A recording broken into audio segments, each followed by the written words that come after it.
राधा माधव जय कुंज बिहारी, जय राधा माधव जय कुंज बिहारी, जय गोपी जन बल्लभ जय गिरिवर धारी, जय गिरिवर धारी, यशोदानंदन ब्रज जन रंजन, यशोदानंदन ब्रज जन रंजन, यमुना तीरा वनचारी, यमुना तीर वनचारी, जय राधा माधव जय कुंज बिहारी, हरे कृष्णा कृष्णा कृष्णा हरे हरे, हरे राम राम राम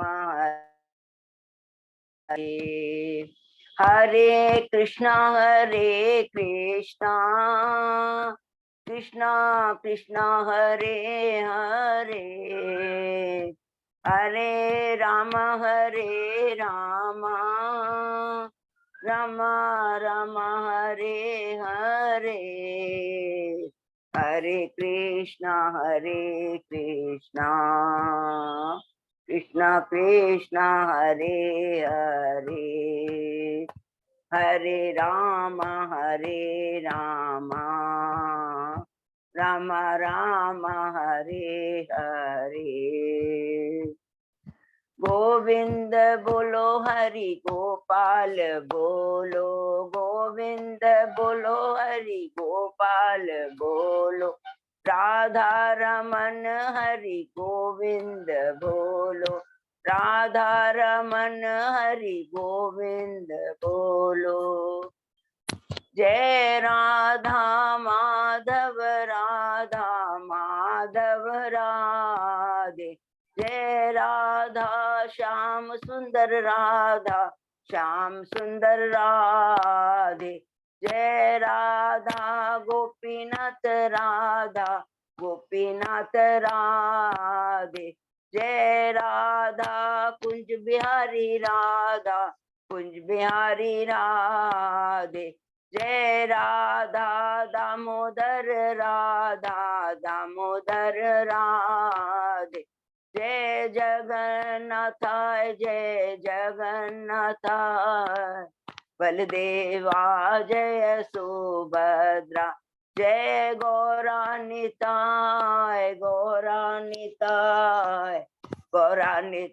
जय गौरानिताय, जय जय प्रभुपाद,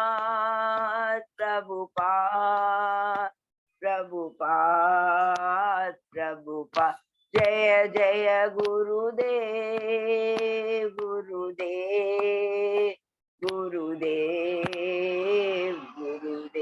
हरि नाम संकीर्तन की जय, शीला प्रभुपाद की जय, हरे कृष्णा। हरि बोल, हरी हरी बोल। बहुत बहुत धन्यवाद हेमलता माता जी, बहुत सुंदर कीर्तन कराया। हमारा जय प्रभु आज बता, प्रभु जी ने हमें विग्रहों का दर्शन कराया। कहाँ के विग्रह थे प्रभु? ये जोधपुर के प्रभु जी है। हरि बोल, हरि बोल, बहुत ही सुंदर विग्रह। और हरे कृष्ण प्रभु जी, धन्यवाद प्रणाम। बताओ सबंती माता जी और सब भक्तों को धन्यवाद कीर्तन में भाग लेने के लिए। अभी हम लोग मंगलाचरण शुरू करते हैं। ओम ज्ञानतिमिरान्धस्य ज्ञानाञ्जनशलाकया चक्षुरुन्मीलितं येन तस्मै श्रीगुरुवे नमः। श्रीचैतन्यमनोभीष्टं स्थापितं येन भूतले स्वयं रूप कदा मह्यं ददाति स्वपदान्तिकम्। वन्देऽहं श्रीगुरु श्रीयुतपदकमलं श्रीगुरु वैष्णवांशज श्रीरूपं साग्रजातं सहगना रघुनाथं वितं तं सजीवम् स्वादेतं सावभूतं परिजं सहितं कृष्ण चैतन्य देवं श्री राधा कृष्ण पादान सहगना ललिता श्री विशाखान्वितांत च। नमः ओम विष्णु पादाय कृष्ण प्रेष्ठाय भूतले श्रीमते भक्ति वेदांत स्वामिन इति नामिने। नमस्ते सारस्वती देवे गौरवाणी प्रचारिणे निर्विशेषा शून्यवादी पाश्चात्य देशधारिणी। वाञ्छा कल्पतरुभ्यश्च कृपा सिन्धुभ्येव च पतितानां पावनेभ्यो वैष्णवेभ्यो नमो नमः। नमो महावदान्याय कृष्ण प्रेम प्रदायते कृष्णाय कृष्ण चैतन्य नाम्ने गौरत्विषे नमः। हे कृष्ण करुणा सिंधु दीन बंधु जगतपते गोपेश गोपिका कांत राधा कांत नमस्तुते। तप्त कांचन गौरांगी राधे वृंदावनेश्वरी विषभानुसुते देवी प्रणमामि हरि। नीलांचल निवासाय नित्याय परमात्मने बलभद्र सुभद्रायां जगन्नाथाय ते नमः। जय श्री कृष्ण चैतन्य प्रभु नित्यानंद श्री अद्वैत गदाधर श्रीवासादि गौर भक्त बिंद। मुखम करोति वाचालम पंगुलंगे गिरिम यत्कृपातमहं वंदे श्री गुरु मदीन तारिणम। परमानंद माधवम श्री चैतन्य ईश्वरम। हरे कृष्ण कृष्ण कृष्ण हरे हरे हरे राम राम राम हरे। श्री श्री मंगलाचरण की जय। शिला प्रभुपाद की जय। हरे कृष्णा। आज के इस भागवतम चर्चा में सभी भक्तों का हार्दिक स्वागत है, अभिनंदन है। सभी भक्तों के चरणों में मेरा सादर दंडवत प्रणाम है। राधा गोविंद गुरु आचार्य साधु परम वैष्णव परम भागवतों की असीम कृपा है हम लोगों के ऊपर कि हम लोग इस कलयुग में, जिस कलह के युग में भक्तों के बीच रहकर आपस में मिलकर करके भगवान की चर्चा कर रहे हैं, भगवान के नाम गुण लीलाओं का श्रवण कीर्तन स्मरण कर रहे हैं। अभी हम लोग कैंटो 4 के 18वें अध्याय में पृथु महाराज द्वारा पृथ्वी का दोहन कि भगवान जब असुर प्रवृत्ति आ जाती है धरा पर तो भगवान आते हैं, स्वयं पृथु महाराज 27 अवतार आते हैं और कहते हैं, देखिए वो कितना सुंदर, माने किस प्रकार जब भगवान किसी को कोई कार्य देते हैं अगर वो नहीं करता है तो वो बहुत बड़ा अपराध होता है। तो दो दृष्टि से यहाँ पर हम लोग देख रहे हैं। एक तो देख रहे हैं कि किस प्रकार पृथ्वी को जो दायित्व दिया गया है वो निभा नहीं रही है। ये बाहरी दृष्टि से लग रहा है कि एक उद्देश्य क्या है कि जिस भी देवता का जो कर्तव्य उन्हें निभाना चाहिए। फिर इसका इनर मीनिंग जो हम देख रहे हैं कि नहीं, जब असुर प्रवृत्ति लोग इस धरा पर, इस पृथ्वी पर अराजकता फैलाते हैं उस समय क्या उसका दुष्परिणाम होता है, जो कि पृथ्वी अब बता रही है किसको, पृथु महाराज को, हम बद्ध जीवों के ज्ञान के लिए। बहुत सुंदर है कि क्यों वो सारे अन्न फल फूल नहीं उत्पन्न कर रही है। हरि बोल, हरि बोल, हरे कृष्णा से हरि बोल। तो इसके पहले हम लोगों ने जो भी अभी 17 अध्याय कंप्लीट किए हैं संक्षेप में दोहराते हैं। प्रथम अध्याय में स्वयंभू मुनि की पुत्रियों का वंशज का वर्णन है, आकुति, प्रसूति और देवती की पुत्रियों। दूसरे अध्याय में हमने पढ़ा शिव किस प्रकार भगवान दक्ष किस प्रकार भगवान शिव को अपमानित करता है, शीर्षक है दक्ष का शिव को साथ। तीसरा अध्याय जिसमें हमने पढ़ा कि सती माता और भगवान शिव का संवाद, जिसके अंदर में शिव भगवान बहुत अच्छी एक शिक्षा देते हैं, कलुषित चेतनाओं वाले लोगों का संग नहीं करना चाहिए, वहां पर उस वातावरण में नहीं जाना चाहिए। तो और कहती है, इसलिए कहते हैं तुम्हें वहां अपने पिता दक्ष के बृहस्पति सौ यज्ञ में नहीं जाना चाहिए। चौथे अध्याय में है माता सती का देह त्याग, कि किस प्रकार माता सती हम जीवों को एक दिव्य शिक्षा देने के लिए कि वैष्णव को चरणों में अपराध नहीं होना चाहिए। और जो कलुषित चेतना वाले होते हैं वो वास्तव में भगवान के जो भक्त होते हैं उनके दिव्य गुणों को समझ नहीं पाते हैं और किस प्रकार वो अपना देह त्याग करते हैं अपनी योग शक्ति से अग्नि को उत्पन्न करके। 5वें अध्याय में है दक्ष के यज्ञ का विध्वंस, जो कि भगवान शिव अपने अनुयायी वीरभद्र के माध्यम से करते हैं, क्योंकि यहाँ पर वैष्णव के चरणों में अपराध हुआ है, और जहाँ वैष्णव चरण अपराध होता है कोई कार्य संपन्न नहीं होता है। छठे अध्याय में प्रवेश करते हैं कि किस प्रकार वो पहले विध्वंस करते और दक्ष का धड़ भी काट देते हैं, काट कर तो उसी यज्ञ में डाल देते हैं आहुति के रूप में। छठवें अध्याय में हम लोग प्रवेश करते हैं, शीर्षक है ब्रह्मा जी द्वारा शिव जी को मनाना, जिसमें ब्रह्मा जी देवताओं को बताते हैं कि अगर वैष्णव को चरणों में अपराध कोई होता है तो कार्य संपन्न नहीं होता, और जिस वैष्णव के चरणों में अपराध हुआ उसे जाकर के तुरंत क्षमा मांगनी चाहिए। सब देवताओं को लेकर करके ब्रह्मा जी जाते हैं कैलाश धाम में, जिसका बहुत सुंदर वर्णन है, जिसमें लिखा था कि वो बैकुंठ के ही समान था। वो इतना सुंदर यहाँ पर लिखा हुआ था। और वहां पर जाकर के शिव को कहते हैं यज्ञ को संपन्न करना बहुत जरूरी है, और ब्राह्मण का बंधन नहीं होना चाहिए। सातवें अध्याय में हम प्रवेश करते हैं, दक्ष द्वारा यज्ञ संपन्न।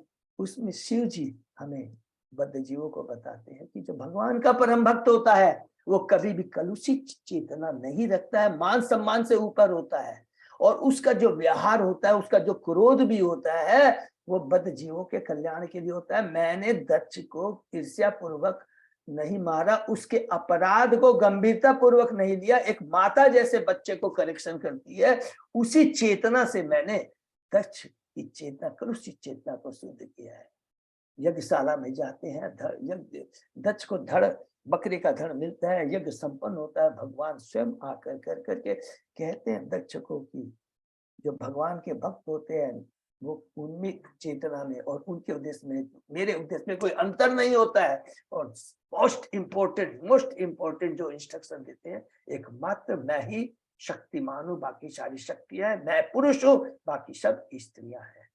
8वें अध्याय से शुरू होता है स्वयंभू मनु के पुत्रों की वंशावली के बारे में। पुत्रों का खत्म है, पुत्र की वंशावली उत्तानपाद से शुरू होता है। उसके पहले धर्म और अधर्म के, अधर्म ने अपनी बहन भूषा से जो विवाह किया उसका दुष्परिणाम हमने पढ़ा, और उत्तानपाद के बारे में हमने पढ़ा कि ध्रुव महाराज किस प्रकार भगवान की भक्ति कर करके, वो हमने भक्ति कर करके गुरु के शरण में जाकर गुरु का आश्रय पाकर, दो गुरु हैं यहाँ पर, प्रथम है सुनीति माता हरि बोल और दूसरे हैं नारद मुनि।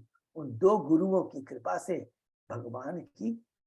भगवान को प्रसन्न करते हैं और भगवान का दर्शन कर पाते हैं। 9वें अध्याय में हमने प्रवेश किया, ध्रुव महाराज का घर लौटना शीर्षक ये। 8वें अध्याय का शीर्षक क्या था?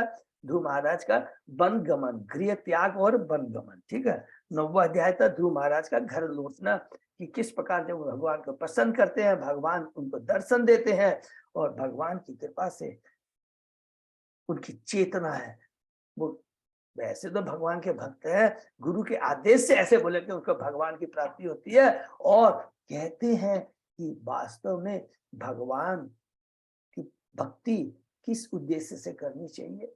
देखिए ये ठीक है, काम है, अकाम है, मोक्ष सब कुछ ठीक है, लेकिन भगवान की भक्ति उस परम लक्ष्य जो कोई दूसरा नहीं दे सकता है, उसकी प्राप्ति के लिए भगवान से याचना करनी चाहिए। क्योंकि सुख दुख लाभ हानि यश तो अपने प्रारब्ध के अनुसार स्वतः ही मिल जाता है। इसके लिए अलग से प्रयत्न करने की दरकार नहीं। हम सोचेंगे हम अपने प्रयत्न से हम जो भी इच्छा है, भौतिक ऐश्वर्य, ये सब कर, नहीं, ये हमारा भ्रम है।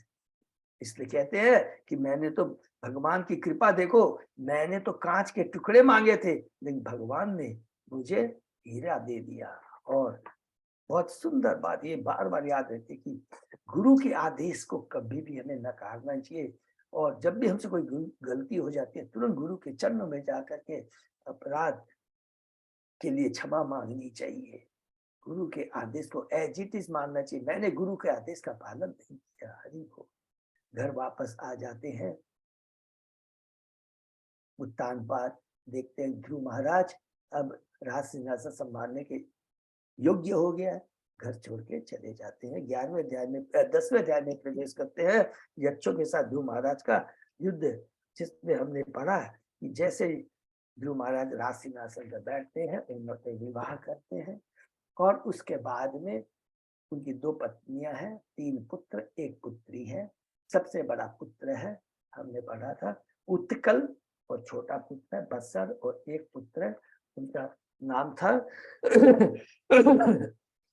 कल्प है। तो बीच बीच में याद आएगा तो दोहरा देंगे। और किस प्रकार वो यक्षों का यक्षों को दंड देते, ऐसे बोलेंगे हम लोग, यक्षों को दंड देते जब उन्हें पता लगता है कि उनके भाई कजन ब्रदर है, उनका चचेरा भाई है उत्तम, यक्ष द्वारा मारा जा चुका है।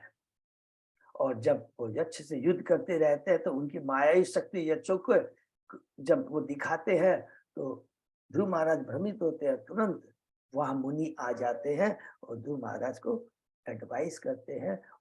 11वें अध्याय में प्रवेश करते हैं युद्ध बंद करने के लिए शांभु मनु की सलाह। उसमें हमने देखा जब मुनियों ने कहा कि तुम नारायण बाण को यूज करो, वो यूज करते हैं, तो मारते मारते मारते यक्ष को ध्रुव महाराज भी भ्रमित हो जाते हैं। और किस पर शांभु मनु आके कहते हैं ये क्रोध के बस में आकर तुम ये कार्य कर रहे हो, ये उचित नहीं है, एक राजा का ये कर्तव्य नहीं है।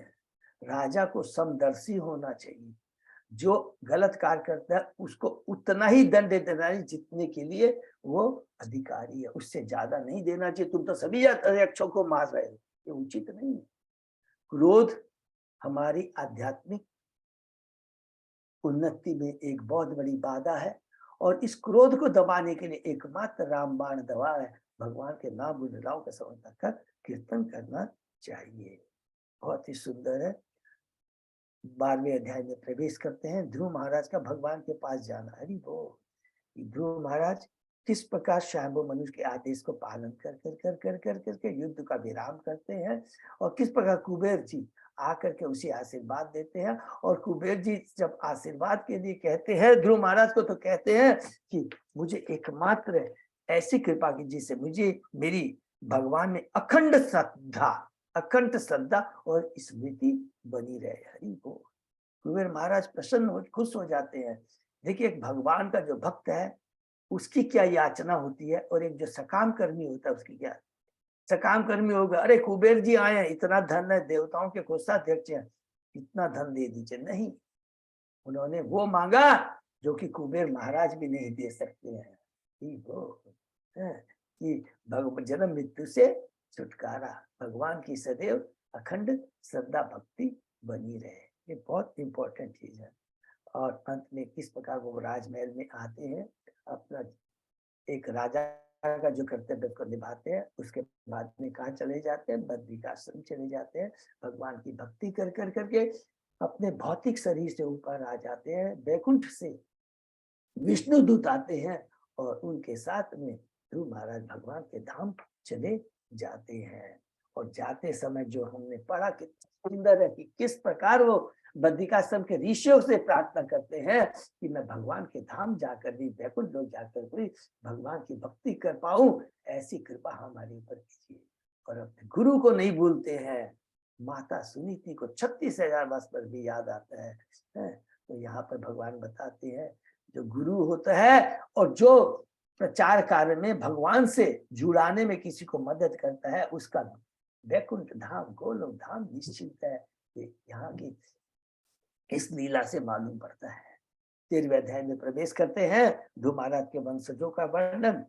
जैसे ही ध्रुव महाराज भगवान के धाम चले जाते हैं, उनके बड़े पुत्र उत्कल को राज सिंहासन में बैठाने के लिए बोला जाता है, वो मना कर देते हैं। उसके बाद में उनका छोटा पुत्र वत्सर, उनको राज सिंहासन पर बैठाया जाता है। हम लोगों ने पूरा वत्सर का पूरी वंशावली के बारे में पढ़ा, जिसमें अंग और बैन हुए। अंग महाराज भगवान के परम भक्त थे, बस दुर्भाग्यवश उनकी जो पत्नी थी सुनीता मृत्यु की पुत्री थी। तो उसके चलते हमने देखा था कि अंग महाराज को जब पुत्र नहीं होता है तो यज्ञ के माध्यम से पुत्र की प्राप्ति होती तो है, लेकिन जो पुत्र है वो बड़ा ही कठोर हृदय वाला था।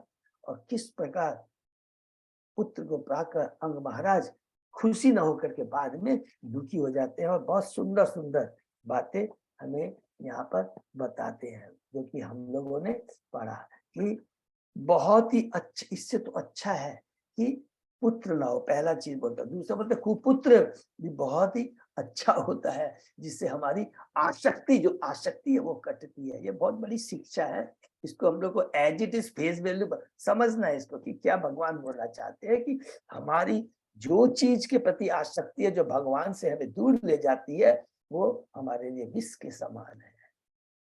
नंबर 1। तो कोई भी चीज का खराब नहीं है, जो भी भौतिक जगत में जो भी चीजें हैं, जो भी संबंध खराब नहीं है। बहुत याद है, बहुत इंपॉर्टेंट चीज है, आप लोग पढ़ते पढ़ते सारी चीजों को भगवान से जोड़ देना चाहिए। अगर वो करेंगे तो सब कुछ अच्छा हो जाएगा, दिव्य हो जाएगा, आनंदमय हो जाएगा। पति पत्नी संतान जितने भी हमारे इर्द गिर्द जितने लोग हैं, उन्हें कृष्ण के बारे में हमें बताना चाहिए। ठीक है ना? तो ये बताते हैं। और अंत में अंग महाराज किस प्रकार घर को छोड़ कर करके बेन से दुखी होकर के जंगल को चले जाते हैं। 14 अध्याय में हमने राजा बेन की कथा सुनी कि किस प्रकार उसको गद्दी पे बैठाया जाता है और किस प्रकार वो अत्याचारी होता है, इस प्रकार सारे धार्मिक अनुष्ठानों को बंद कर देता है। ऋषि ब्राह्मण लोग क्रोधित हो जाते हैं, कहते हैं सांप को दूध पिलाया है, और अपने हुंकार से उसे मार देते हैं। लेकिन चूंकि राजा का होना बहुत जरूरी रहता है, तो क्या करते हैं, बैन के जांघों का मंथन करके एक निषाद उत्पन्न होता है, जो कि बड़ी तामसी प्रवृत्ति की वो कौम होती है, जिनका कार्य एकमात्र चोरी चमार पाप कर्म करना है। 15वें अध्याय में प्रवेश करते हैं। राजा पृथु महाराज की उत्पत्ति और अभिषेक, कि जब बैन के शरीर को पुनः उसके बाहुओं को मंथन करते हैं, उससे एक कपल उत्पन्न होता है जिसका नाम है पृथु और अर्ची। हरि बोल। और किस प्रकार सारे स्वर्ग से अन्य लोकों से लोकपाल आकर करके उनका ग्लोरिफिकेशन करते हैं, लेकिन पृथु महाराज रोक देते नहीं। अभी तक तो हमने अपने गुणों को ग्लोरीफाई उजागर नहीं किया है, तो आप हमारा कैसे गुणगान कर सकते हैं। तो यहाँ पर बहुत शिक्षा है कि हमें जो वास्तव में भगवान और भगवान के शुद्ध भक्तों का ही ग्लोरिफिकेशन करना चाहिए। हमें कभी भी अपने का ग्लोरिफिकेशन करने का प्रयत्न नहीं करना चाहिए, और ये करता है तो उसको प्रोत्साहन नहीं देना चाहिए। वास्तव में ग्लोरिफिकेशन नहीं, वो अपमान है। 16 अध्याय में प्रवेश करते हैं। बंदी जनों द्वारा पृथु महाराज की प्रशंसा। तो यहाँ पर बंदी जन बहुत सुंदर दिखा है कि वो कहते हैं सुत मगध और बंदी जन की, हे पृथु महाराज, हम आपका जो ग्लोरिफिकेशन कर रहे हैं ये चाटुकारिता नहीं है, ये ब्राह्मण और ऋषियों के आदेश के अनुसार, और ब्राह्मण ऋषि उसी का ग्लोरिफिकेशन करने बोलते हैं जो कि शास्त्रों में वर्णन है। शास्त्रों में वर्णन है किसका ग्लोरिफिकेशन करना चाहिए, कौन भगवान का शुद्ध भक्त है, भगवान कौन है करके बहुत सुंदर ग्लोरिफिकेशन करते हैं। और कहते हैं कि किस प्रकार पृथु महाराज राज्य करेंगे, इस प्रकार उनका व्यवहार होगा। वो हमेशा अपने घर में शत्रु मित्र के प्रति समभाव रखेंगे। और अंत में जो 4 प्रश्न पढ़े जिसका उत्तर है वो उन्होंने जो भविष्यवाणी की थी। पहला क्या किया था, पृथ्वी का दोहन करेंगे, सब इसको याद रखें, बहुत इंपॉर्टेंट है। दूसरा, वो 180 मेघ यज्ञ करेंगे। तीसरा, उन्होंने कहा कि सनत कुमारों में जो सनत कुमार है उससे ये ज्ञान प्राप्त करेंगे। और चौथा, इस प्रकार एक राजर्षि के रूप में राज कर करके प्रजा के 3 तापों को दूर कर देंगे। है तो ये याद है। तो 17वें अध्याय में हम लोग प्रवेश किए।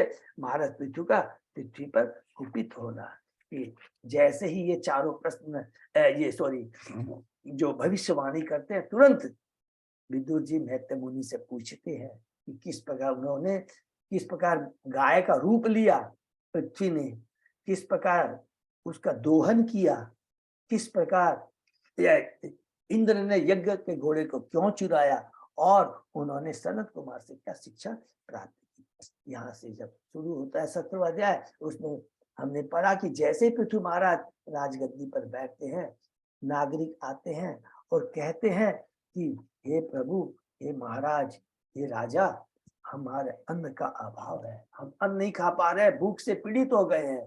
पृथु महाराज को समझ में आ जाता है इसका कारण क्या है। समझ जाते हैं कि पृथ्वी अपना जो कर्तव्य है उसे पूरा नहीं करती है, और पृथ्वी को मारने के लिए दौड़ते हैं। किस प्रकार पृथ्वी गाय का रूप धारण करती है, और लेकिन पृथ्वी महाराज को पीछे पीछे दाते जाते हैं, रुक जाती है और उसके बाद में कहती है मैं तो स्त्री हूँ। स्त्री अगर कोई गलत कार्य भी करे तो आप उसका वध नहीं करना चाहिए। और उसके बाद में बहुत सुंदर ग्लोरिफिकेशन करती है पृथ्वी का कि आप तो अजन्मा है, आप तो धराधर है, आप धर्म के परम रक्षक हैं, आप दृश्य जगत की तथा 3 गुणों की उत्पत्ति है। इस प्रकार पृथ्वी महाराज का ग्लोरिफिकेशन करती है और अंत में कहती है कि इसके बावजूद आप हमें मारने के लिए तैयार है, उद्यत है, किंतु मैं तो जल की नाव के सदृश हूँ, तो जो प्रत्येक वस्तु को तैयार किए। ये बहुत इंपॉर्टेंट बात है कि मेरे ऊपर ही देखिए आपने दिया है, अगर आप मुझे मार देंगे तो किस प्रकार आप प्रजा को जितने भी फूल फल अन्न सबकी दरकार है, कैसे मिलेगा। इसके बाद आपके भक्तों के कार्यक्रम समझ के परे हैं, तो फिर आपकी लीलाओं के विषय में क्या कहा जाए। इस प्रकार प्रत्येक वस्तु विरोधी तथा आश्चर्यजनक लगती है। लास्ट पॉइंट बहुत इंपॉर्टेंट है जो कि हमने सत्य जाके कि भगवान की जो, अरे आप एक तरफ तो मेरे को आपने कहा है कि आप जा करके अन्न फूल पैदा करो और दूसरी तरफ हमको मारने, तो आपके कार्य बड़े ही विरोधी दिखाई देते हैं। तो तात्पर्य प्रभुपाद जी कहते हैं कभी भी हमें भगवान के भगवान अद्भुत कर्म है, भगवान के कार्यों में कभी भी हमें डाउट नहीं करना चाहिए। अपनी तुच्छ बुद्धि से हम भगवान के कार्यकलापों को नहीं समझ सकते हैं। 18वें अध्याय में हम लोग प्रवेश करते हैं पृथ्वी महाराज द्वारा पृथ्वी का धुआं। उसमें हमने पढ़ा पृथ्वी महाराज को अपने क्रोध को शांत करने के लिए फिर पृथ्वी उनसे प्रार्थना करती है। बहुत ही सुंदर है, या फिर ग्लोरिफिकेशन है, बहुत सुंदर। अब पहला क्वेश्चन क्या था कि पृथ्वी का उन्होंने दोहन कैसे किया, पृथ्वी ने गाय का रूप क्यों धारण किया और कोई दूसरा रूप न धारण करके पृथ्वी का दोहन किया था। अब पृथ्वी महाराज को बता रही है, पृथ्वी महाराज को, कि मैं अन्न जो उत्पन्न नहीं करूं उसका कारण क्या है। पृथ्वी कहती है बड़े बड़े मानव समाज के लाभार्थ नाना विधियों की संस्तुति की है ऋषियों ने। पृथ्वी कह रही है क्या कि बड़े बड़े ऋषियों ने मानव समाज के लाभ के लिए अलग अलग विधियों की संस्तुति की है। प्रभुपाद जी यहाँ पर बताते हैं, जो हम लोग ने कल पढ़ा, वैदिक जो आदेश हैं वो श्रुति कहलाते हैं, एवं ऋषियों ने इन सिद्धांतों के विषय में जो अपनी टिप्पणी की है वह स्मृति कहलाता है। अतः मनुष्य समाज को दोनों ही श्रुति और स्मृति का लाभ उठाना चाहिए। श्रुति एवं स्मृतियों का पालन न केवल आध्यात्मिक जीवन में वरन भौतिक जीवन में भी करे, जिससे जीवन उद्देश्य सफल हो। फिर कहती है पृथ्वी, जो मूर्ख पुरुष मनोकल्पना द्वारा अपने निजी साधन तैयार करता है और साधुओं द्वारा स्थापित निर्दोष आदेशों को मान्यता प्रदान नहीं करता, वह अपने प्रयासों में बार बार असफल होता है। कितना बढ़िया शिक्षा है कि अगर हमको जब भी कंफ्यूजन कुछ भी होता है, चाहे वो भौतिक पर्पस से या आध्यात्म, हमें शास्त्रों को रिफर करना चाहिए। शास्त्रों के जो आदेश है, आचार्यों के आदेश है, उसको हमें पालन करना चाहिए। अगर ऐसा करेंगे तो हम अपने उद्देश्य में 100% सफल होंगे। प्रभुपाद जी कहते हैं मानव समाज को सुखी तरह संपन्न बनाने के लिए मुक्त पुरुषों द्वारा दी गई आदर्श विधि को स्वीकार करना चाहिए। आजकल लोग अपने इतने पतित हो चुके हैं कि उन्हें बद्ध जीवन एवं मुक्त जीवन में अंतर नहीं दिखता। हरि बोल। इसलिए मानवता पूर्णतः दुखी और मोहग्रस्त है, क्योंकि हम अपने बुद्धि से कोई कार्य करेंगे तो सफल क्यों नहीं होंगे। सबको मालूम, हमने बहुत इंपॉर्टेंट की, क्योंकि जीव में 4 दोष होते हैं, ठीक है ना। सबको मालूम है 4 त्रुटियां होती है। धोखा देने की प्रवृत्ति, गलती करता है, मोहग्रस्त होता है और अपूर्ण इंद्रिया। हे राजन, प्राचीन काल में ब्रह्मा जी ने जिन बीजों मूलों जड़ी बूटियों तथा अन्नों की सृष्टि की थी, वे अब उन अभक्तों द्वारा उपभोग किया जा रहा है जो समस्त आत्मज्ञान से शून्य। हरि बोल। यद्यपि पृथ्वी में अंतर फल फूल उत्पन्न करने की क्षमता है, प्रभुपाद जी कह रहे हैं, किंतु जब अभक्तों द्वारा इसका उपभोग अपनी इंद्रिय तृप्ति के लिए होता है तो पृथ्वी स्वयं इन सब का उत्पादन रोक देती है। यही कारण है कि मैंने बंद कर दिया है और ये आपका आदेश है। मैं इनडायरेक्टली है बोलेगी, ये आपका आदेश है। और मैं जो करूं आपके आदेश के अनुसार ही करूं। अतः मनुष्य को सारे कार्य सारी वस्तुओं का उपयोग कृष्ण तुष्टि के लिए किया जाना चाहिए। अंत में कहते हैं जो हमने कल पढ़ा, इसलिए हे राजा मैंने उन समस्त बीजों को छिपा लिया है जो यज्ञ संपन्न करने के निमित्त है। प्रभुपाद जी कहते हैं जो भगवान को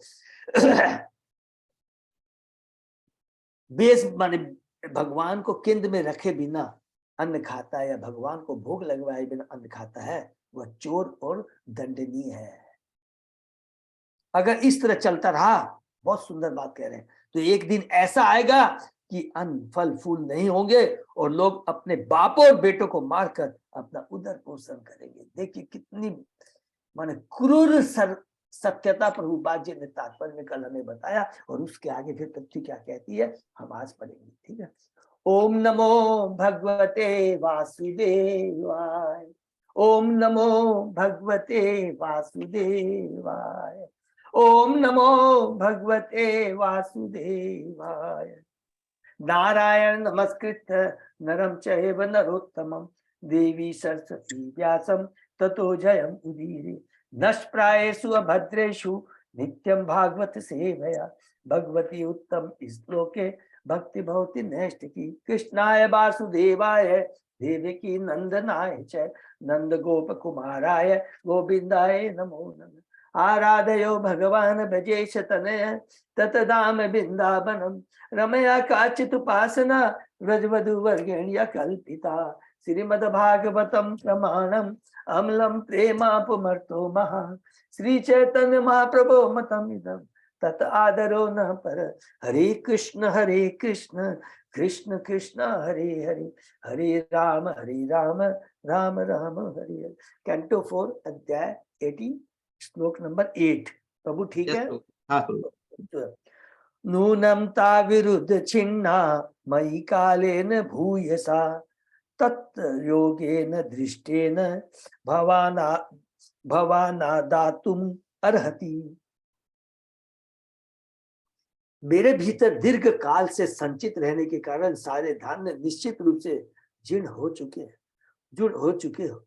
अतः आप तुरंत आचार्य तथा शास्त्रों द्वारा बताई गई मानक विधि से उन्हें निकालने की व्यवस्था करें। इसको अंडरलाइन कर लेंगे। देखिए कितनी बड़ी तरीका है कि जब भी कुछ गलतियां होती है, अकाल होता है, तो उसके भी एक नियम है। सिंपल चीज है कि किस प्रकार जो गलतियां है, जो कलुषिता है, और जिस प्रकार असुर लोगों की गलती के चलते इस भौतिक जगत में दुख आता है, अकाल आता है, 3 तापों से लोग ग्रस्त होते हैं, इसका उपाय क्या है। बहुत सुंदर। जब अन्न अभाव हो तो सरकार को चाहिए कि शास्त्रों में वर्णित तथा आचार्यों द्वारा अनुमोदित विधियों का पालन करे। इस प्रकार प्रचुर अन्न उत्पादन होगा और अन्न भाव तथा दुर्भिक्ष समाप्त हो जाएगा। भगवद गीता में यज्ञ करने के लिए कहा गया है। यज्ञ करने से आकाश में पर्याप्त बादल एकत्र होते हैं जिससे वर्षा होती है। इस तरह कृषि कार्यों की निगरानी हो जाती है। जब पर्याप्त अन्न उत्पादन होता है तो जनता अन्न खाती है और घरेलू पशुओं को भी प्रचुर घास तथा दाना खाने को मिलता है। इस व्यवस्था के अनुसार यदि मनुष्य यज्ञ करे तो अभाव दूर हो जाएगा। कलयुग में केवल संकीर्तन यज्ञ की संस्कृति की गई है। हरि बोल। देखिए यज्ञ, संकीर्तन यज्ञ कितना पावरफुल होता है। एक बार प्रभुपाद जी ने भी यही कहा था कि मोस्टली साउथ इंडिया में ऐसा काल आया था तो लोग त्राही कर रहे थे, तो प्रभुपाद जी ने कहा था पूरे जोर शोर से हरिनाम संकीर्तन का यज्ञ संपन्न होना चाहिए, और जैसे ही संपन्न होता है वृष्टि शुरू हो जाती है। ये कोई बनावटी बातें नहीं है, ये याद रखें। इस श्लोक में योगेन अर्थात स्वीकृत विधियों तथा दृष्टेन अर्थात पूर्ववर्ती आचार्यों द्वारा दिखाई गई शब्द महत्वपूर्ण है। माने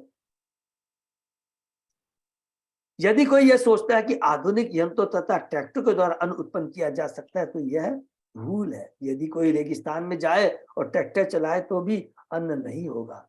हम नाना प्रकार की विधि अपना सकते हैं, किंतु यह जानना नितांत आवश्यक है यदि यज्ञ नहीं किए जाएंगे तो पृथ्वी अन्न उत्पन्न करना बंद कर देगी। पितृ ने पहले ही बता दिया है कि अभक्त लोग अन्न का उपभोग कर रहे हैं, इसलिए उसने यज्ञ के लिए अन्न बचा रखा है। हरि बोल। अन्न बचा रखा है क्योंकि ये असुरों के लिए नहीं है। अब नास्तिक यह नहीं मानेंगे कि अन आध्यात्मिक विधि से उत्पन्न किया जा सकता है, इसको भी प्लीज अंडरलाइन कर देंगे। अब नास्तिक यह नहीं मानेंगे कि आध्यात्मिक विधि से अन्न उत्पन्न किया जा सकता है, किंतु वे माने या नहीं, तथ्य यही है कि हम यांत्रिक विधि से उत्पन्न नहीं कर सकते। जहां तक स्वीकृत विधि का सवाल है, शास्त्रों में कहा गया कि इस युग के लोग संकीर्तन यज्ञ को अपनाएंगे, इससे वे श्री भगवान चैतन्य की पूजा करेंगे, जिनका मुखमंडल सुनहरा है और जिनके साथ विश्वास पात्र भक्त रहते हैं, पंच तत्व है। और जो सारे संसार में इस कृष्ण भावना का आंदोलन का उपदेश करते हैं। वर्तमान परिस्थिति में इन संकेतों को प्रचित करके संसार को बचाया जा सकता है। हरि बोल। हमने पिछले श्लोक में पढ़ा कि जो कृष्ण भक्त नहीं वह चोर है। कृष्ण भक्त नहीं, वो चोर है। चोर भौतिक दृष्टि से कितना ही संपन्न क्यों, देखिए कितनी बड़ी बड़ी बात है, इसको अंडरलाइन कर। चोर भौतिक दृष्टि से कितना ही संपन्न क्यों न हो, उसे समुचित पद प्रदान नहीं किया जा सकता। चोर चोर है और वह दंडनीय है। कृष्ण भक्त न होने के कारण लोग चोर बने हैं, फलतः उन्हें प्राकृतिक नियम के अंतर्गत दंड मिल रहा है। कोई इसे रोक नहीं सकता, भले कितने ही राहत फंड तथा मानवतावादी संस्थाएं क्यों न खोल दी जाए। जब तक लोग कृष्ण भावना भक्ति ग्रहण नहीं करेंगे, तब तक अनाभाव तथा कष्ट बना रहेगा। ये देखिए इतना इंपॉर्टेंट एंड पावरफुल यहाँ पर प्रभुपाद जी तात्पर्य के माध्यम से बताते हैं कि भगवान का आदेश एकमात्र एक ही है कि बद्ध जीवों को अपनी गलती को रेक्टिफाई करने का मौका देना। उसके लिए भगवान सारी व्यवस्था कर देते हैं। सारी जितनी भी आवश्यकता है, भौतिक आवश्यकता है, गुरु की आवश्यकता है, स्वयं भगवान परमात्मा के रूप में आते हैं। इतना ही हमें ध्यान कर करके उसी के अनुसार कार्य करना है। अगर हम सोचेंगे कि मैं बहुत परोपकार कर रहा हूं, मैंने ये किया, मैंने ये किया, मैंने इतना धर्मशालाएं खुआए, इतना लोगों को मैंने अन्न का डिस्ट्रीब्यूशन किया, इससे नहीं होता। भगवान का जो आदेश है उसको हमें पालन करना है। अगर हम भगवान के आदेश को करके अपनी यदि विधि हम अपनाते हैं तो देखिए हम चोर कहलाएंगे। एकदम यहाँ प्रभुपाद जी कहती है एक को, आज हम लोग इतना प्रयत्न कर रहे हैं। आज सोचिए, पहले एक घर में एक आदमी कमाता था, सारे लोग खाते थे। आज लोग सारे के सारे मेंबर कमाते हैं, तो भी हमारी आवश्यकताएं, हमारी जो रिक्वायरमेंट पूरी नहीं हो सकती। कितनी बड़ी बात है, इसको हम लोग यदि समझेंगे तो हमको समझ। एकमात्र इसलिए चैतन्य महाप्रभु इस कलयुग में आके बोले कि वास्तव में दुखों का निवारण करना चाहते हो, वास्तव में इस भौतिक जगत से छुटकारा पाना चाहते हैं, तो इस कलयुग में एकमात्र यज्ञ, एकमात्र औषधि वो है हरिनाम का संकीर्तन, भगवान के नाम गुरु का समन कीर्तन स्मरण। बार बार हमको इसको याद करना है। अगर बस में चले तो, अगर हमारा बस चले दरगाह, तो हर श्लोक में ये चीज याद करना है कि भगवान की भक्ति के बिना, गुरु के शरण में जाए बिना हम अपने वास्तविक दुखों से छुटकारा नहीं पा सकते। और वास्तविक दुख क्या है? जन्म, मृत्यु, जरा, व्याधि, इससे मुक्ति प्राप्त। वत्सम कल्पय मे वीर ये ना हम वत्सला तव दोक्षये चिरमयान कामान अनुरूपम च दोहनम दोगधारम च महाभावो भूतानाम भूत भावन अन्नम इप्सितम ऊर्जव स्वत भगवान वांचते यदि। हे परमवीर, जीवात्माओं के रक्षक, यदि आप जनता को प्रचुर अन्न देकर उनके कष्टों का निवारण करना चाहते हैं, और यदि आप मुझे दूह कर उसका पोषण करना चाहते हैं, तो इसके लिए आपको उपयुक्त बछड़ा तथा दूध रखने के लिए दोहिनी की आवश्यकता करनी पड़ेगी। हरि बोल। तो आपको उपयुक्त बछड़ा तथा दूध रखने के लिए दोहिनी माने पात्र की व्यवस्था करनी होगी। साथ ही दूहने वालों का भी प्रबंध करना पड़ेगा। कौन दुहेगा? क्योंकि मैं अपने बछड़े के प्रति अत्यंत बसला हूं, तथा मुझसे दुग्ध प्राप्त करने की आपकी मनोकामना पूरी हो जाएगी। तो यहाँ पर अब बहुत सुंदर है कि अलग अलग, अब देखिए पृथ्वी से अलग अलग खनिज पदार्थ, फूल फल, अन्न, सब कुछ उपजाना है। तो कितना सुंदर यहाँ पर पूरी बताया गया है कि किस प्रकार पृथ्वी के आदेश पर पृथ्वी के प्रार्थना के ऊपर में फिर पृथ्वी महाराज जी यहाँ पर पृथ्वी का दोहन कर रहे हैं। तो सेकंड था कि पृथ्वी का दोहन उन्होंने कैसे किया, उसका जवाब हमें मिलने जा रहा है, ठीक है ना। गाय धोने के लिए ये उत्तम आदेश है। गाय के लिए सर्वप्रथम बछड़ा चाहिए जिसके स्नेह से गाय अधिक दूध दे सकेगी, इसके बिना कभी दूध नहीं देगी। इसके साथ ही पटु दूहने वाला तथा दूध रखने के लिए पात्र दोहिनी बिचे। जिस प्रकार गाय बछड़ के प्रति बत्सल हुए बिना अधिक दूध नहीं देती, उसी प्रकार पृथ्वी भी कृष्ण भक्तों के प्रति बत्सल हुए बिना प्रच्युत उत्पन्न नहीं कर सकती। हरि बोल। इसको अंडरलाइन कर दे। यद्यपि गोरूप में पृथ्वी को अलंकारिक शैली से व्यक्त किया गया है, किंतु इसका भावार्थ अत्यंत प्रत्यक्ष है। जिस प्रकार बछड़ा गाय से दूध प्राप्त करता है, उसी प्रकार समस्त जीवात्मा है, जिसमें समस्त जीवात्मा है, देखिए लिखा है समस्त जीवात्मा है, जिसके अंदर में चींटी से लेकर ब्रह्मा सब आते हैं, जिसमें पशु पक्षी मधुमक्खी सर्प तथा जलचर सम्मिलित है। पृथ्वी से तभी अपना अपना भोजन प्राप्त कर सकते हैं जब वे असत या अधृत व्रत न हो, जैसा कि पहले कहा चुका है। जब मानव समाज असत अथवा कृष्ण चेतना शून्य हो जाता है तो सारे संसार को दुख उठाना पड़ता है। यदि मुझसे सदाचरण करे तो पशुओं को भी पर्याप्त भोजन मिलेगा और वे सुखी रहेंगे। ईश्वर भी मानव पुष्पों को सुरक्षा तथा उनके भोजन के प्रति अपने कर्तव्य को न समझकर अन्न के अभाव की पूर्ति के लिए उनका वध करता है। हरि बोल। इस पर कोई भी सुखी नहीं रहता और विश्व की वर्तमान दशा का यही कारण है। कसाई खाने दिन पर दिन बढ़ते जा रहे हैं और जाता खोले जा रहे हैं।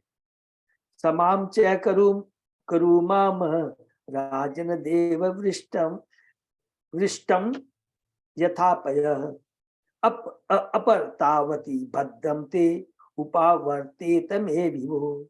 हे राजन, मैं आपको बता रही हूँ कि आपको समस्त भूमंडल की सतह समतल बनाना होगा। इससे मुझे वर्षा ऋतु रहने पर भी सहायता मिलेगी। ये भी एक दूसरा प्रश्न जो हम लोग भूल गए। पहला उन्होंने कैसे दोहन किया, पृथ्वी को कैसे समतल किया, किस प्रकार अश्वमेघ उन्होंने 100 अश्वमेघ यज्ञ किया, किस प्रकार उन्होंने सनत कुमार से ज्ञान प्राप्त किया और किस प्रकार उन्होंने जीवों के 3 तापों को दूर किया। तो सेकंड था कि पृथ्वी को कैसे समतल बनाया। वर्षा राजा इंद्र की कृपा से होती है। इससे वर्षा का जल भूमंडल पर बना रहेगा, जिससे पृथ्वी सदैव आर्द्र नम्र रहेगी और इस प्रकार से यह सभी प्रकार के उत्पादन के लिए शुभ होगा। स्वर्ग का राजा इंद्र वर्षा करने तथा ब्रज गिराने का अध्यक्ष है। सामान्यतः पर्वतों के ऊपर ब्रज गिराकर उन्हें चूर किया जाता है। ये प्रस्तर खंड कालांतर में कृषि योग्य हो जाते हैं। माने भूमि को समतल करना है ना। समतल भूमि अन्न के लिए विशेष रूप से उपयोगी होती है। इस प्रकार पृथ्वी ने महाराज पृथ्वी से निवेदन किया कि ऊंची भूमि तक पर्वतों को तोड़कर पृथ्वी की सतह को समतल बनाए। इति प्रियम हितम वाक्यम भू आदाय भूपति वत्सम कृत्वा मनुपाणो अदुहत सकल औषधि।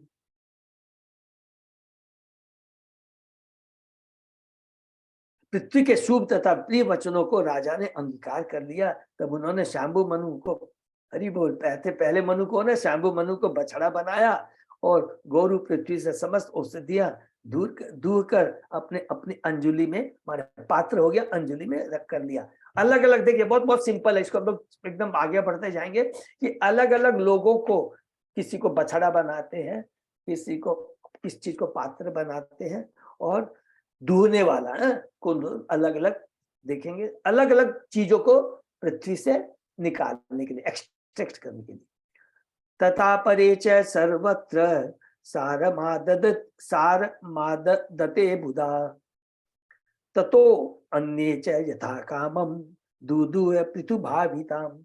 अन्यों ने, जो राजा महाराज पृथु के ही समान बुद्धिमान थे, पृथ्वी में से सार निकाल लिया। निसंदेह प्रत्येक व्यक्ति ने राजा पृथु के पद चिन्हों का अनुसरण करते हुए इस अवसर का लाभ उठाया और पृथ्वी से अपनी मनोवांछित वस्तुएं प्राप्त की।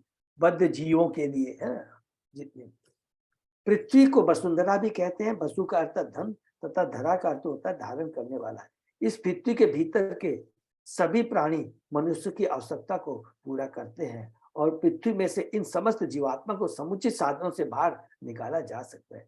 जैसा कि पृथ्वी द्वारा प्रस्तावित और राजा पृथ्वी द्वारा स्वीकृत किया गया है कि जो भी पृथ्वी के भीतर है, चाहे खानों में, माइंस में हो या भूमंडल की सतह में या कि वायुमंडल में, हर वस्तु को श्री भगवान की संपत्ति माना जाए। ईसावास इदम सर्व जगतीय जगत, और उसे यज्ञ अर्थात श्री विष्णु के उपयोग में लाना चाहिए। 30 अध्याय का 9वां श्लोक में यज्ञार्थ कर्म, अन्यथा वह हमारे बंधन का कारण बनेगा। जो ही यह यज्ञ विधि बंद कर दी जाती है, पृथ्वी सारा उत्पादक सार वृक्ष फल खनिज आदि को अपने में रखेगी। जैसा कि भगवद गीता में पुष्टि की गई, यज्ञ की स्थापना सृष्टि के आरंभ में ही की गई थी। नियमित रूप से यज्ञ करने, संपत्ति के समान वितरण तथा इंद्रिय तुष्टि के नियमों से सारा जगत शांति में तथा स्मृतिमय हो जाएगा। इंद्रिय तुष्टि के जो नियम, जैसा कि पहले कहा जा चुका है कि इस कलयुग में संकीर्तन अर्थात अंतरराष्ट्रीय किसी संघ द्वारा प्रचारित उत्सवों को प्रत्येक शहर तथा गांव में करना चाहिए। बुद्धिमान व्यक्ति को अपने व्यक्तिगत आचरण से संकीर्तन यज्ञ संपन्न करने को प्रोत्साहित करना चाहिए। इसका अर्थ यह हुआ कि उन्हें अवैध मैथुन, मांसाहार, दूध पीड़ा तथा मादक द्रव्य सेवन से बचना चाहिए। यदि समाज के बुद्धिमान, फॉर रेगुलेटिव प्रिंसिपल, ठीक है ना, यदि समाज के बुद्धिमान व्यक्ति अथवा ब्राह्मण विधि विधानों का पालन करें तो विश्व की वर्तमान स्थिति जो कि अस्त व्यस्त अवस्था में है अवश्य ही सुधर जाए और लोग सुखी तथा संपन्न बन जाए। कितना बड़ा आध्यात्मिक साइंटिफिक फॉर्मूला प्रभुपाद जी यहाँ बता रहे हैं, आध्यात्मिक एंड प्योर साइंटिफिक। तयो दुदु देवी इंद्रियेषु अत सतम वत्सम बृहस्पतिम कृत्वा पयछंदोमयम शुचि। समस्त ऋषियों ने बृहस्पति को बछड़ा बनाया और इंद्रियों को दोहिनी। उन्होंने शब्द मंत्र श्रवण को पवित्र करने वाले समस्त प्रकार के वैदिक ज्ञान को धू लिया। देखिए ये भी वैदिक ज्ञान भी पृथ्वी से है आया है, और बृहस्पति है ज्ञान के हैं, किसके देवता है वो देवताओं के देवता गुरु है, सॉरी। तो उन्होंने क्या प्राप्त किया पृथ्वी से? शब्द मन तथा श्रवण को पवित्र करने वाले समस्त प्रकार के वैदिक ज्ञान को धू लिया। हरि बोल। बृहस्पति स्वर्ग के पुरोहित है, माने देवताओं के हैं पुरोहित है। ऋषियों ने तार्किक विधि से बृहस्पति के माध्यम से मानव समाज के लाभ के लिए न केवल इस लोक में वरन समस्त ब्रह्मांडों में वैदिक ज्ञान को प्राप्त किया। दूसरे शब्दों में वैदिक ज्ञान मानव समाज की आवश्यकता माना जाता है। यदि मानव समाज पृथ्वी से शरीर भरण के लिए अन्न तथा अन्य आवश्यक वस्तुएं लेकर संतुष्ट हो जाए तो समाज अधिक उन्नति नहीं कर सकता। ये बहुत इंपॉर्टेंट चीज है। देखिए प्लीज, हमको वैदिक जो ज्ञान है इसका उद्देश्य जानना चाहिए। केवल अपनी भौतिक इच्छाओं को पूर्ति करना नहीं है, अल्टीमेट उद्देश्य जानना चाहिए। हमारी जो भौतिक इच्छाएं पूर्ति करके करना क्या, ये जानना है। और भौतिक इच्छाएं भी एक तरीके से नियम के अनुसार हमें प्राप्त करना है, पूर्ति करना है। वर्ण आश्रम नियम के सब ब्राह्मण क्षत्रिय वैश्य मिलकर सारे कार्य करेंगे। एक ज्ञान प्रदान करेगा, एक रक्षा करेगा, एक अन्न उपजाएगा, बिजनेस करेगा, और चौथा वर्ग सेवा करेगा। इस सिस्टम को स्ट्रिक्टली फॉलो करा जाए तो एक अच्छे समाज की, शांतिमय समाज की स्थापना होगी, और तब हम लोग भगवान से जुड़ पाएंगे।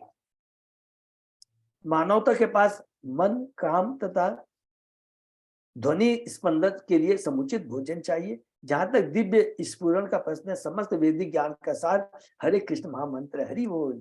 समस्त वैदिक ज्ञान का सार, समस्त वैदिक ज्ञान का उद्देश्य कृष्ण को जानना है, यही एकमत है। यदि कलयुग में इस वैदिक महामंत्र का नित्य भक्तिमय विधि से श्रवण तथा कीर्तन होता रहे तो समस्त मानव समाज पवित्र हो जाए और मानवता भौतिक तथा आध्यात्मिक रूप में दोनों, देखिए कितनी बड़ी बात है, भौतिक और आध्यात्मिक दोनों से ही सुखी रहेगी। कृत्वा वत्सम सुरगणा इंद्रम सोमम अदुदुहन हिरण्मयेन पात्रेण वीर्यम ओजो बलम पया। समस्त देवताओं ने स्वर्ग के राजा इंद्र को बछड़ा बनाया। उन्होंने पृथ्वी में से सोमरस या कि अमृत दूध लिया। इस प्रकार वे मानसिक, शारीरिक तथा इंद्रिय शक्ति में अत्यंत प्रबल हो गए। सब लोगों ने अलग अलग इस श्लोक में सोम का अर्थ अमृत है। सोम एक प्रकार का पेय जो स्वर्ग लोक में चंद्रमा से बनाया जाता है। इस सोम पेय को पीकर देवता मन से, इंद्रिय से तथा शरीर से शक्तिशाली हो उठते हैं। हिरण्मयन पात्रण से सूचित होता है कि सोम रस सामान्य मादक शराब नहीं है। देवता किसी प्रकार का मादक द्रव्य छू नहीं सकते थे और न सोम कोई दवा है। यह एक भिन्न प्रकार का पेय है जो स्वर्ग लोक में उपलब्ध है। असुरों द्वारा तैयार की गई शराब से सोम सर्वथा भिन्न। हरि बोल। तो हमें कभी इसका अर्थ गलत अर्थ नहीं लगाना चाहिए कि वो लोग भी, देवता भी शराब पीते हैं तो हम लोग को भी पीना चाहिए। देतया दानवापत्सम प्रहलादम सुर ऋषभम विदाया दुदुहन क्षीरम अपाते सुरा आश्रमम। दीति के पुत्रों तथा असुरों ने, देखिए कश्यप मुनि की दो पत्नियां हैं, दीति है अदिति। तो अदिति से सबको याद है, हम लोगों ने पढ़ा था ना, दीति के पुत्रों तथा असुरों ने असुर कुल में उत्पन्न प्रहलाद महाराज को बछड़ा बनाया। उन्होंने अनेक प्रकार से सूरा तथा आंसू निकाल कर उन्हें लोहे के पात्र में रखा। असुरों के अपने पेय हैं जो सूरा तथा यवसूरा के रूप में होते हैं। ठीक वैसे ही जैसे देवता सोमरस का पान करते हैं, दीति से उत्पन्न असुर सूरा तथा यवसूरा पीकर प्रसन्न होते हैं और अदिति से देवता उत्पन्न होते हैं। आज भी आसुरी प्रवृत्ति वाले लोग सूरा तथा यवसूरा ही पीते हैं। इस प्रसंग में प्रहलाद महाराज का नाम अत्यंत महत्वपूर्ण है, क्योंकि प्रहलाद महाराज हिरण्यकश्यप के पुत्र रूप में असुरों के कुल होते थे। अतः उनकी कृपा से असुरगण तब से आज तक सूरा यवसूरा पीते आ रहे हैं। अयह शब्द भी महत्व है। जहाँ सोम को स्वर्ण पात्र में रखा जाता था, वही सूरा तथा यवसूरा लोह पात्र में रखी जाती थी। सोमरस श्रेष्ठ होने के कारण स्वर्ण पात्र में रखा जाता है और सूरा निकृष्ट होने से लोह पात्र में। प्रभुपाद जी बताते हैं ये जस्ट हमारे नॉलेज के लिए, क्योंकि वो अपवित्र होती है। और सोम यहाँ बताया कि वो शराब नहीं है। गंधर्वाप्स अपसरसो अच्छुन्नम पात्रे पद्ममये पय वत्सम विश्वावसुम कृत्वा गांधर्वम मधु शोभगम। गंधर्व लोक तथा अप्सरा लोक के निवासियों ने विश्वावसु को बछड़ा बनाया और कमल पुष्प के पात्र में दूध दुआ। इस दूध ने मधुर संगीत तथा सुंदरता का रूप धारण किया। हरि बोल। तो गंधर्वों ने क्या क्या दिया? मधुर संगीत ग्रहण किया। सब चीज जो कि पूरे ब्रह्मांड में है। यहाँ से पता लगता है कि किस प्रकार गंधर्वों ने, बृहस्पति ने, अलग अलग लोगों ने अलग अलग चीजें पृथ्वी से उन्होंने एक्सट्रैक्ट की। वत्सेन पितरो अर्यमणा कव्यम क्षीरम अदुच्छत आम पात्रे महाभागा सद्या साध देवता। साध कर्म के मुख्य देवता एवं पितृलोक के भाग्यशाली निवासियों ने अर्यमा को बछड़ा बनाया। उन्होंने अत्यंत श्रद्धा सहित मिट्टी के कच्चे पात्र में कव्य पितरों को दी जाने वाली बलि दूध लिया। भगवत गीता में कहा गया पितृन्यांति पितृव्रता। जो लोग परिवार कल्याण में रुचि रखते हैं वे पितृव्रता कहलाते हैं। पितृलोक नाम का एक लोक है और इसका प्रधान विग्रह अर्यमा कहलाता है। वह कुछ देवता जैसा है जिसे प्रसन्न कर लेने से परिवार के प्रेतों को स्थूल शरीर प्राप्त होता है। जो पापी होते हैं और अपने परिवार, घर, गांव या देश के प्रति आसक्त रहते हैं, उन्हें भौतिक तत्वों से निर्मित देह प्राप्त नहीं होती, वरन मन, अहंकार तथा बुद्धि से युक्त सूक्ष्म शरीर मिलता है। जिन्हें ऐसी सूक्ष्म देह प्राप्त होती है ये प्रेत कहलाती है। तो प्रेत भी होते हैं। यहाँ पर देखिए प्रभुपाद जी ने क्लियर बता दिया, जिनका 5 तत्वों से बना हुआ शरीर नहीं होता, केवल मन, बुद्धि, अहंकार से जो शरीर होता है, माने इसीलिए वो उनको प्रेत कहलाते हैं। यह प्रेत स्थिति अत्यंत कष्टप्रद है, क्योंकि भूत प्रेत बुद्धि, मंत्र, अहंकार होने के कारण भौतिक जीवन व्यतीत करना चाहता है, किंतु इस शरीर न होने के कारण ऐसा नहीं कर पाता और भौतिक तुष्टि के अभाव में वह उपद्रव मचाता रहता है। पारिवारिक सदस्यों, विशेष रूप से पुत्र का यह कर्तव्य है कि अर्यमा को या भगवान विष्णु को पिंड दान दे। भारत में अनंत काल से मृत व्यक्ति का पुत्र गया जाता है और वहां पर एक विष्णु मंदिर में अपने प्रेतात्मा पिता को पिंड देता है। ऐसा नहीं है कि सबों के पिता प्रेत बनते हैं, किंतु भगवान विष्णु के चरणों पर पिंडदान दिया जाता है, जिसे यदि किसी के परिवार का कोई व्यक्ति प्रेत बने तो उसे स्थूल देह प्राप्त हो। किंतु यदि कोई विष्णु प्रसाद प्राप्त करता रहता है तो उसके प्रेत होने या मनुष्य से निम्न योनि में जाने का प्रश्न ही नहीं उठता। हरि बोल। वैदिक सभ्यता में श्राद्ध कर्म होता है जिसमें अत्यंत श्रद्धा तथा भक्ति से भोजन कराया जाए। यदि कोई विष्णु के चरणों पर या पितृलोक के उनके प्रतिनिधि अर्यमा को श्रद्धा से पिंडा प्रदान करता है तो उसके पूर्वजों को भौतिक शरीर प्राप्त होता है जिससे वे समस्त भौतिक सुख भोग सकते हैं, अर्थात उन्हें प्रेत नहीं बनना पड़ता। तो कई बार हम लोग ये पढ़े थे, आप रूपा जी ने क्या ये ऐसा होता है प्रेत का। और कई बार रहता है कि जैसे कि प्रेत योनि में है, लग रहा है कि मेरे पितर है, मेरे में पितर आए, इस तरह की सब बातें होती है। प्रभुपाद जी हाँ ऐसा है, कोई बात नहीं है। तो केवल उसके लिए भी क्या है, विष्णु भगवान की पूजा करनी पड़ेगी और कोई भी देवता किसी की ताकत नहीं है वो उसका भी छुटकारा दिला सके। हर कार्य में आप देखेंगे विष्णु के नाम का श्लोक बोला ही जाता है। प्रकल्प्य बत संकपिलम सिद्ध संकल्पनाम सिद्धिम नवसी विद्याम च ये च विद्याधरादय। तत्पश्चात सिद्ध लोक तथा विद्याधर लोक के वासियों ने कपिल मुनि को बछड़ा बनाया। हरि बोल। और संपूर्ण आकाश को पात्र बनाकर अनिमादि सारी योग शक्तियां ढूंढ ली। निसंदेह विद्याधर लोक के वासियों ने आकाश गमन की कला प्राप्त की। सिद्ध लोक तथा विद्याधर लोक इन दोनों लोकों के वासियों के स्वभावतः योग शक्तियां प्राप्त है जिनके द्वारा वे अंतरिक्ष में किसी यान के बिना अष्ट सिद्धि की बात कह रहे हैं, जो हम लोग ने कई बार पढ़ा है कि प्राप्त कर सकते हैं। अंतरिक्ष में किसी यान के बिना उड़ सकते हैं, इच्छा अनुसार एक लोक से दूसरे लोक को भी जा सकते हैं। जिस प्रकार मछलियां जल में तैरती है उसी प्रकार सिद्ध लोक के वासी आकाश समुद्र में तैरते हैं। जहां तक सिद्ध लोक के वासियों का प्रश्न है, उनमें समस्त योग शक्तियां पाई जाती है। इस लोक के लोग 8 योगिक क्रियाओं का अभ्यास करते हैं। ये है यम, नियम, आसन, प्राणायाम, प्रत्याहार, धारणा, ध्यान तथा समाधि, जो कि जस्ट हम लोगों ने कैंटो 3 में भी पढ़ा था, अध्याय 28 के अंदर में है। योगिक क्रियाओं का क्रम से नियमित अभ्यास करते रहने से योगियों को विभिन्न सिद्धियां प्राप्त होती है। ये अनिमा, लघिमा आदि, जहां तक कि वे ग्रह का निर्माण कर सकते हैं और जो भी चाहते हैं प्राप्त कर सकते हैं। इस प्रकार सिद्ध लोक के समस्त वासी स्वभावतः योग शक्तियों से संपन्न होते हैं। वास्तव में यह विस्मयजनक बात होगी यदि हम इस लोक में किसी को बिना यान के आकाश में उड़ता देखें, किंतु विद्याधर लोक में यह उसी तरह आम बात है जिस प्रकार की पक्षी का आकाश में उड़ना। हरि बोल। इतना सुंदर सुंदर प्रभुपाद जी बता रहे हैं, ये बहुत मामूली चीज है। उसी प्रकार सिद्ध लोक के सभी वासी योगी भी है।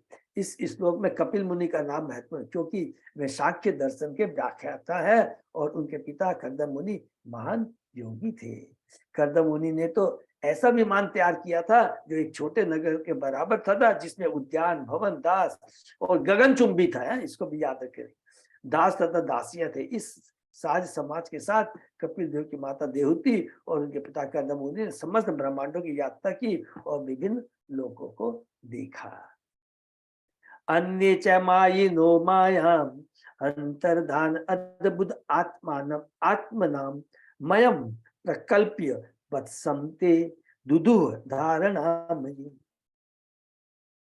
किम पुरुष लोक के वासियों ने भी मैं दानों को बछड़ा बनाया और उन्होंने योग शक्तियां धूली जिससे मनुष्य दृष्टि से तुरंत ओझल हो सकता है और अन्य रूप में पुनः प्रकट हो सकता है।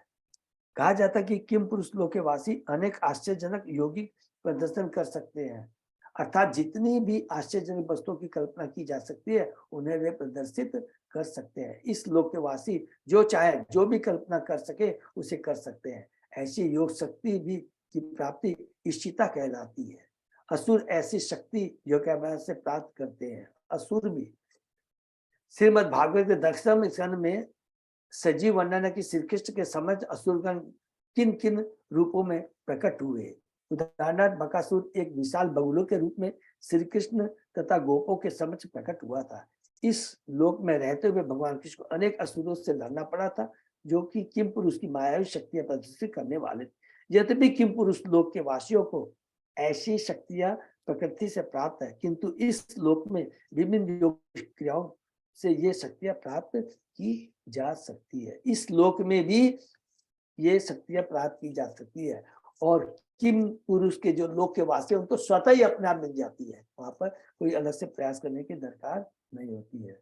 हरे कृष्णा। तो हम लोग यहीं पर विराम देते हैं। तो जस्ट तभी हम लोग कि पृथ्वी का दोहन, जो कि पृथ्वी महाराज को पृथ्वी ने कहा है, तो उसके बारे में वर्णन किया है। लेकिन सबसे इंपॉर्टेंट चीज यहाँ पर हम लोग को क्या सुना है, देखिए बाहरी दृष्टि से लगता है ये सिंपल लग रहा है, लेकिन एक चीज हमेशा याद रखना चाहिए कि भगवान ने सारी व्यवस्था कर रखी है। ये इस चीज को देखिए भूलना नहीं, सारी व्यवस्था आप कभी सोच भी सकते हैं पृथ्वी क्या क्या चीज हमें दे रही है, भगवान की कितनी बड़ी कृपा है। पृथ्वी में अग्नि, जल, वायु, आकाश से सारी ये सारी चीजें, जो चीज हमें मिलती है, मनुष्य कोई भी बता दीजिए, कोई भी साइंटिस्ट बड़ा बड़ा एक चीज भी दे सके, एक घास का तिनका भी बना के दिखा सके। ये भगवान की कितनी बड़ी कृपा है। हरे फूल कृष्णा है। प्रभु, हाँ प्रभु। देवता लोगों को भी पृथ्वी में आना पड़ा क्योंकि उधर कोई अरेंजमेंट नहीं था क्या? क्या चीज, किस चीज का प्रभु? देवता लोग को भी तो पृथ्वी में आना पड़ा ना, तो ये सब हाँ। चीज के लिए। हाँ प्रभु, तो इसमें लिखा है ना। यस हाँ प्रभु, आप वो ठीक है, लेकिन इसका मतलब स्वर्गलोक में ऐसा कुछ अरेंजमेंट नहीं था। प्रभु इसी का उत्तर दे रहा हूँ कि जब असुर हो जाते हैं पूरे ब्रह्मांड में, तो इसका मतलब है कि यहाँ पर ये बोलना चाहते हैं कि उस समय जैसे बेन के जो कार्यकलाप थे, इतने कलुषित हो चुके थे कि सब जगह अभाव हो गया था सब चीज का। तो इसलिए आपका कहने का मतलब कि पृथ्वी लोक में अभाव हुआ, तो फिर देवलोक से नहीं, देवता लोग को बछड़ा बना ना सब, तो हाँ। वो लोग फायदा उठाया ना। समझा नहीं प्रभु आपकी बात। देवता लोग आया, जैसे इंद्र आया, ये सब आया ना, तो हाँ। वो लोग फायदा लेके चला गया ना इधर से। नहीं नहीं नहीं, ऐसा बात नहीं है, खाली वो लोगों के लिए, सबके लिए किया गया है। इसमें समरी में बता दूं, एक सिंपल चीज है। हम लोगों ने क्या पढ़ा है कि भगवान ने अलग अलग देवताओं को, लोकपालों को, सब लोगों को अलग अलग सिद्ध लोक के लोक, माने सिद्ध लोक, गंधर्व लोक, ये हमने सबने पढ़ा है ना। ये सब लोगों को अलग अलग भगवान ने एक दायित्व कार्य दिया है। पाताल से लेकर के पूरा ब्रह्मा तक प्रभु सारी चीजें आएंगी इसमें, देखेंगे। तो उसी का खाली सिंपल वर्णन है कि किस किस ने कैसे एक्सट्रैक्ट किया, ठीक है ना प्रभु। तो वही चीज है। अब जो देवता लोग ऐसा थोड़ी है वो लोग लेके चले गए प्रभु, है ना। तो जो जिसमें जहाँ चीज की दरकार है वो दी। हाँ प्रभु, हरि बोल। प्रभु जी कैसे हैं प्रभु जी? मैं बढ़िया हूँ प्रभु, फिर से आपको बहुत बहुत बधाई हो। आप प्रभु जी थोड़ा दिन आउट थे, प्रभु जी के पुत्र का विवाह था, है। तो हमने प्रभु जी के लिए बहुत बहुत, सब लोग बोलेंगे कि प्रभु जी आपके पुत्र वधु को हम सब भक्तों की तरफ से wish them a very very happy Krishna conscious long happy married life. Hari बोल प्रभु जी। प्रभु जी एक अनुभव इस बार जो हुआ है प्रभु जी, वो शेयर करना चाहता था मैं आपको। हाँ बोलिए बोलिए प्रभु बोलिए। प्रभु जी, ईश्वर की सत्ता क्या होती है प्रभु जी, जो है इस बार पूरा मतलब भगवान ने जो है हमको जो है पूरा दिखाया है हमको इस बार हमको। हाँ 25 तारीख को भी हमारे यहाँ फंक्शन था हमारे यहाँ पर। अच्छा, शादी के एक दिन पहले। हाँ। और सारी व्यवस्था जो है मतलब ओपन में थी, मतलब ओपन स्पेस में थी पूरी की पूरी व्यवस्था। हाँ प्रभु। और 25 तारीख को मतलब बारिश आने की पूरी पूरी संभावना थी, अच्छा। क्योंकि आसपास की जितनी भी जगह थी वहां पर बारिश हो रही थी, हम्म, हुई थी, या मतलब होने का वो था वहां पर वो।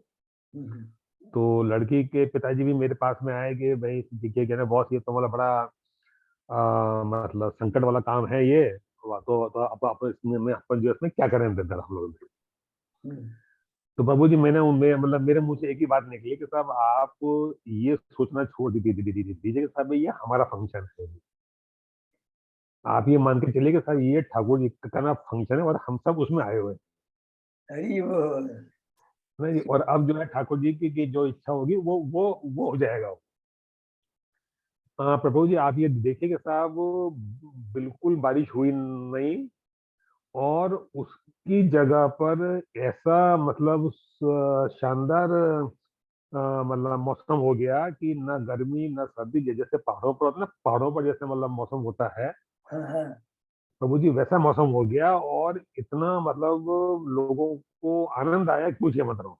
हरी बोल हरी बोल और हरी बोल। जबकि जबकि आसपास के कई जगहों पर काफी बारिश हुई उस दिन। तो प्रभु जी ये सब उस दिन साहब ईश्वर की सत्ता क्या होती है साहब, हमको साहब जो है वो हरी बोल। देखिए हमारे अरुण प्रभु ने एकदम कितना माने अपना ये प्रैक्टिस जो एक्चुअली उनके संग में हुआ ये बताया कि ये देखिए भगवान की कृपा कितनी होती है। वंस वी सरेंडर, एक बार हृदय से सरेंडर कृष्ण को दे देंगे, तो हमने क्या कहा था, सारा भार कृष्ण अपने ऊपर ले लेते हैं। हरी बोल। प्रभु जी तो प्रभु जी जो है ना मतलब रियली में उस दिन तो मतलब बिल्कुल ऐसा था कि बारिश अब हुई और अब हुई और अब हुई मतलब हरी बोल हरी लेकिन बोल। प्रभु जी एक बूंद पानी हुआ नहीं। और इतना बढ़िया मौसम और इतना बढ़िया फंक्शन हुआ के साथ जो है मतलब सब लोगों को बड़ा बड़ा आनंद आया। हरी बोल। देखिए प्रभु हाँ, बहुत अच्छा लगा ये बात सुन करके। ये इस तरह के हाँ। जो भी हम भक्तों के बीच में आती है ये सब बातें, लीला है, ये भी एक लीला है, तो जरूर शेयर करना चाहिए। हरी बोल। Thank you so much Hari प्रभु, बोल बहुत प्रभु जी, बहुत धन्यवाद, आपने हम लोगों के संग शेयर हरि किया। बोल प्रभु जी, हरि बोल प्रभु जी। हरी बोल। Thank you so much. और किसी का कोई प्रश्न है? ठीक है, तो यही पर हम लोग विराम देते हैं, ठीक है ना? हाँ प्रभु। और कोई अनाउंसमेंट है प्रभु? नहीं प्रभु जी, अनाउंसमेंट तो कर ही दिया। नहीं है। परसों खाली क्या है, नित्यानंद त्रयोदशी है, मंदिर में प्रोग्राम है। अगर किसी को कुछ पूछना है तो पूछ सकता है, नहीं तो अजय पौधा प्रभु से फोन से बात दिन कर भागवतम की क्लास 2 सेशन में होगी। एक तो अपने जो पानीहट्टी के प्रभु जी हैं श्री राधा पाद प्रभु देंगे, देंगे और आनंद मोहन प्रभु देंगे। और दूसरा प्रभु ने बताया कि आनंद मोहन प्रभु भी देंगे क्लास। 2 सेशन होगा। तो अभिषेक होगा और उसके बाद में प्रसादम है प्रभु, हाँ प्रसादम भी। प्रसादम भी। ठीक, हरि बोल। सब लोग जरूर ज्वाइन करेंगे। हरे कृष्णा। हरे कृष्ण। हरे कृष्ण प्रभु, दंडवत प्रणाम। दंडवत प्रणाम। तो आज के सेशन ये विराम देते हैं, कल सुबह फिर 7 बजे। कृष्ण प्रभु जी, दंडवत प्रणाम। हरे कृष्ण।